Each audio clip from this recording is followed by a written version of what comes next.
या शेतकऱ्यानं बघा लोनवाल्याला कसा 10 लाख रुपयाला चुना लावलाय. साहेब ही बघा आपली सगळी बागायत शेती. शेती तर चांगली आहे, पण किती एकर आहे शेती? अहो साहेब इथं आपली 5 एकर ही पपई, मध्ये 2 एकर द्राक्षी आणि खालच्या अंगाला 4 एकर डाळिंब आहे. तसं तुम्ही टेन्शन घेऊ नका. तुमची शेती तर लयच भारी आहे हो. हा? आणि तुमचं आता सगळं बागायती जमीन असल्यामुळं टेन्शनच नाही. तुमचं कर्ज मंजूर झालं म्हणजे झालं, काळजीच करू नका. चला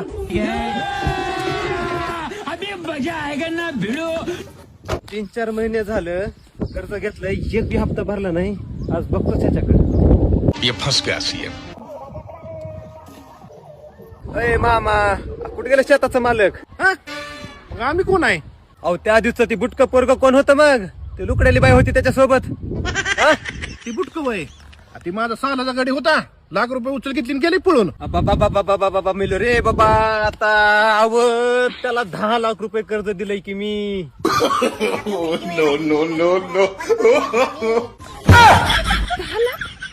आपल्याला बी लाखाला चुना लावून गेली. काय माणसं निघले ती, काय अवघड आहे.